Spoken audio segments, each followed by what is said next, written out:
नमस्कार दोस्तों, कुल्हड़ न्यूज पर आप सभी लोगों का स्वागत है और मैं हूं आपके साथ सायमा। केजरीवाल दिल्ली के सीएम आप बखूबी सब लोग जानते होंगे। अब केजरीवाल एक बार फिर से बड़ी मुसीबत में फंसते हुए नजर आ रहे हैं।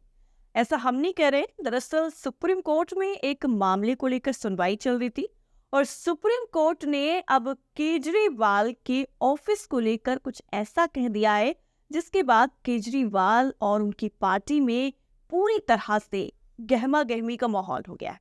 दरअसल राउज एवेन्यू कोर्ट के पास जो आम आदमी पार्टी का ऑफिस है, जो ऑफिशियल ऑफिस है, जहाँ पर बहुत केजरीवाल भी जाते ही हैं और उनके कार्यकर्ता भी वहाँ पर काम करते हैं। तो अब उस ऑफिस को सुप्रीम कोर्ट ने ये कह दिया है कि ये अवैध और कब्जा करके बनाया गया है। जिस जमीन पर बनाया है ये ऑफिस केजरीवाल की पार्टी ने, वो जमीन दरअसल पार्टी की है ही नहीं और उस पर कब्जा किया गया है। तो क्या कुछ है पूरा ये मामला और कब से ये कब्जाने का आरोप लगाया गया है, और खुद चीफ जस्टिस ऑफ इंडिया यानी DY चंद्रचूड़ ने इसको लेकर कह दिया है कि ये जमीन खाली करनी पड़ेगी। चलिए आपको रूबरू करवाते हैं और बताते हैं कि सुप्रीम कोर्ट ने एग्जैक्टली कहा क्या है। दरअसल जो खबर है उसके मुताबिक ये है कि सुप्रीम कोर्ट ने ये कहा है कि जिस जमीन पर ये राजनीतिक कार्यालय बनाया गया है वो जमीन दिल्ली हाई कोर्ट को आवंटित की गई थी। गौर करिएगा, यहाँ पर दिल्ली हाई कोर्ट को ये जमीन आवंटित की गई थी और उस जमीन पर आम आदमी पार्टी ने अपना कार्यालय बना लिया। इसके साथ ही सुप्रीम कोर्ट काफी ज्यादा हैरानी भी जता रहा है और कह रहा है कि दिल्ली हाई कोर्ट की जमीन पर एक राजनीतिक दल का दफ्तर चल रहा है और ये जमीन दिल्ली हाई कोर्ट को लौटाई जाए। कोर्ट दिल्ली सरकार के मुख्य सचिव, PWD सचिव और वित्त सचिव अगली तारीख से पहले हाई कोर्ट के रजिस्ट्रार जनरल के साथ एक बैठक करें और मामले का समाधान निकालें। सुप्रीम कोर्ट ने यह साफ तौर पर कह दिया है और उसके साथ ही DY चंद्रचूड़ ने जो कहा है वो जरा मैं कोट करती हूँ। उन्होंने कहा है कि कोई राजनीतिक दल उस पर कैसे बैठ सकता है। हाईकोर्ट को कब्जा दिया जाना चाहिए। हाईकोर्ट इसका उपयोग किस लिए करेगा? केवल जनता और नागरिकों के लिए करेगा।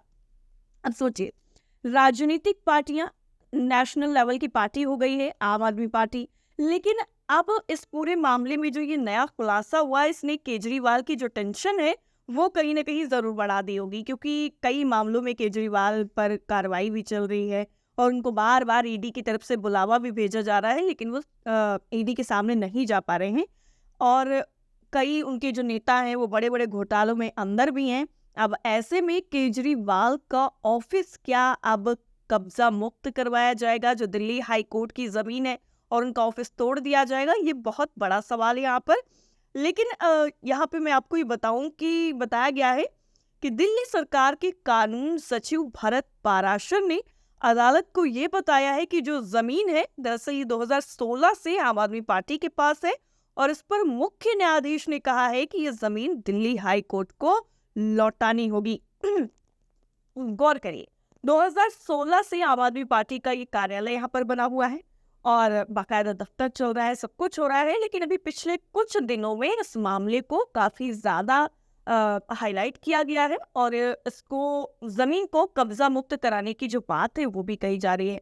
और अब सुप्रीम कोर्ट में इस मामले को लेकर सुनवाई हुई है। खुद सुप्रीम कोर्ट हैरान है कि आखिर दिल्ली हाई कोर्ट की जमीन पर जब राजनीतिक पार्टियां कब्जा किए हुए बैठी हुई हैं तो फिर आम जनता का क्या हाल होगा और क्या उन पर गुजर रही होगी, ये तो ऊपर वाला ही जान सकता है।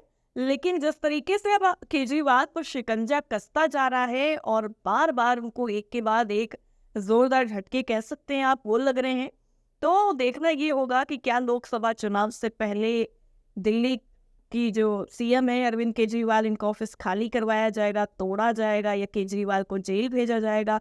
कब्जा करने के मामले में काफी ज्यादा दिलचस्प हो रहा है जैसे जैसे लोकसभा चुनाव नजदीक आ रहा है। वैसे आप क्या मानते हैं इसको लेकर के, और आपको क्या लगता है कि क्या वाकई ये जो पूरा मामला है ये जानबूझकर लाया गया है इस वक्त लोकसभा चुनाव से पहले, या फिर ये वाकई जो है इतना सेंसिटिव मामला है? हमें कमेंट करके जरूर बताइएगा। आपके अपने कुल्हड़ न्यूज को ज्यादा से ज्यादा सब्सक्राइब करिए, लोगों को भेजिए ताकि उन लोगों को भी जानकारी हो सके और सारी अपडेट आप जानने के लिए हमारे साथ बने रहिए। नमस्कार।